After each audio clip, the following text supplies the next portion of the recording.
Hi viewers, இது உங்கள் விவேக். இன்றைக்கி திரைவிமர்சனத்தில் நாம் பார்க்கும் திரைப்படம் கருப்பு. இந்த திரைப்படத்தை ட்ரீம் வேரியர் பிக்சர்ஸ் தயாரித்திருக்கிறார்கள். ஆர்ஜே பாலாஜி அவர்கள் இயக்கியிருக்கிறார். மேலும் அவரே வில்லனாகவும் நடித்திருக்கிறார். சூர்யா கதாநாயகனாக கேமியோ ரோலில் நடித்திருக்கிறார்.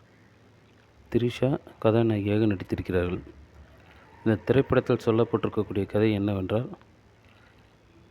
ஒரு நீதிமன்றம் என்பது பணக்காரர்களுக்கு உண்டானது மட்டுமே அல்ல, ஏழைகளுக்கு உண்டானது தான் அப்படிங்கிறத இந்த படத்தில் சொல்லியிருக்காங்க.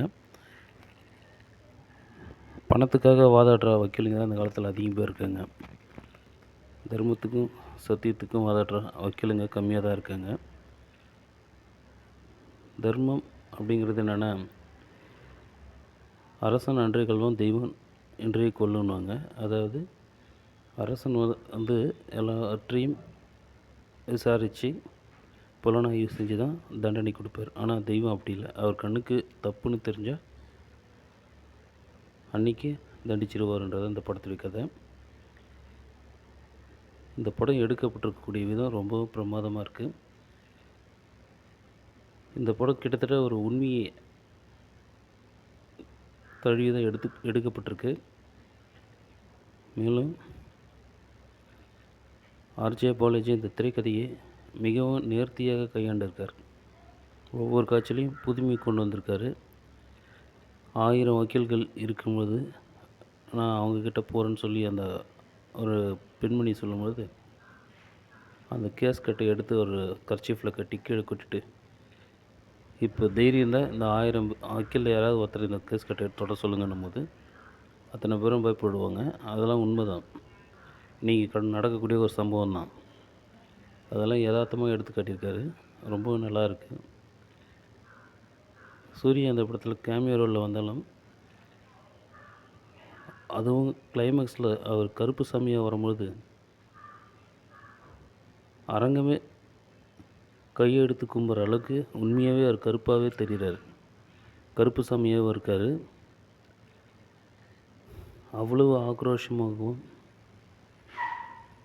ஆரவாரமாகவும் தனக்கு கொடுக்கப்பட்டிருக்க கதாபாத்திரத்தை இந்த கிளைமேக்ஸில் மிகவும் பொருத்தமாக பண்ணியிருப்பார். பார்க்குற அனைவருமே கையெடுத்து கும்பிட்டு கருப்புசாமி சொல்லக்கூடிய அளவுக்கு கையெடுத்து கும்பிட்டு வணங்கக்கூடிய அளவுக்கு தான் அவர் நடிச்சிருக்கார். இந்த தோரணையே பயமுறுத்துறபடி தான் இருக்குது. அவ்வளோ அழகான ஒரு மேக்கப் போட்டிருக்காங்க. அந்த மேக்கப் போட்டவருக்கே ஒரு பாராட்டு தெரிவிக்கலாம். இந்த படத்தில் எல்லா டெக்னீஷியன் ஒர்க்குமே ரொம்ப பிரமாதமாக இருக்குது. இது போன்ற திரைப்படங்களை பார்க்கும்போது தான் ஜனரஞ்சகம் கிடைக்கும். இப்போலாம் வரக்கூடிய சில படங்களை பார்க்கும்போது ஒரே மாதிரியாக கதையாக இருக்குன்னு சொல்லிட்டு முகத்தை சுழிக்கக்கூடிய ரசிகர்களும் இருக்காங்க, காமன் ஆடியன்ஸும் இருக்காங்க.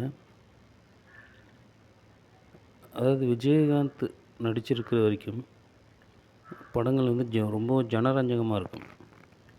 அந்த மாதிரி ஜனரஞ்சகமாக உள்ள திரைப்படங்கள் இப்போ வருவதே கிடையாது. அது ஏன் அப்படிங்கிறது இது வரைக்கும் தெரியல. ஜனரஞ்சகன்றது என்னென்னா, ஒரு கிளாப் ஒரு முறை அடிக்க ஆரம்பித்தா அந்த கிளாப் தட்டுறதுக்கு விடவே கூடாது. அப்படின்னா அந்த படத்தில் காட்சிக்கு காட்சி எப்படி இருக்கணும், ஒரு பரபரப்பையும் விறுவிறுப்பையும் கூட்டக்கூடியதாக இருக்கணும். பார்க்குற கண்ணுக்கு விருந்தாக இருக்கணும். அப்படி இருந்தால் தான் அந்த திரைப்படம் பார்க்கவே நல்லாயிருக்கும். திரிஷாவும் இந்த படத்தில் ரொம்ப பிரமாதமாக நடிச்சிருக்காங்க. இந்த படத்தில் சூர்யாவுக்கு ஒரு நல்ல கேரக்டர். ஆர்ஜே பாலாஜி தன்னுடைய வில்லன் கதாபாத்திரத்தில் மிரட்டி இருக்காருன்னே சொல்லலாம். நீண்ட நாட்களுக்கு பிறகு ஒரு நல்ல வில்லன் தமிழ் சினிமாவில் கிடைச்சிருக்காருன்னு கூட நினைக்கலாம். அந்த அளவுக்கு ரொம்ப பிரமாதமாக பண்ணியிருக்கார். ஒரு இடத்துல கூட சோட போகலை. அவர் நடிச்சிருக்கக்கூடிய அந்த கதாபாத்திரம் முழுக்க முழுக்க மெருகேற்றப்பட்டிருக்க தவிர முகம் சுழிக்கிறபடியே இல்லை, முகம் சோட போடுறபடியே இல்லை. இதெல்லாம் தான் ஒரு நல்ல இயக்குனருக்கு உண்டான சவால். கதையை மட்டுமே ஒரு இயக்குனர் எழுதுறது கிடையாது, அந்த நடிகர்கள்கிட்ட வேலை வாங்கிறது, அவங்கக்கிட்ட அந்த நடிப்பு திறனை எப்படி கொண்டுட்டு வர்றது, அவங்களுக்கு ரிஹர்சல் கொடுக்கறது, ஒரு முறை ஒத்திகை பார்க்கிறது, இதெல்லாம் சொல்லிக் கொடுக்கக்கூடியவங்க தான் இயக்குனர். அது இந்த படத்தில் ரொம்பவும் அழகாக கையாளப்பட்டிருக்கு. உண்மையாகவே இந்த படம் ரொம்ப நல்லாயிருக்கு. இது போன்ற திரைப்படங்கள் மேலும் வரணும். தமிழ் ஆடியன்ஸை மேலும் ரசிக்கும்படி, கைத்தட்டும்படி படங்கள் அமையணும்.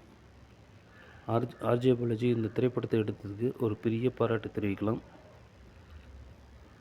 இந்த திரைப்படம் உண்மையாகவே நல்லாயிருக்கு. யதார்த்தமான ஒரு கதையாகவும் இருக்குது.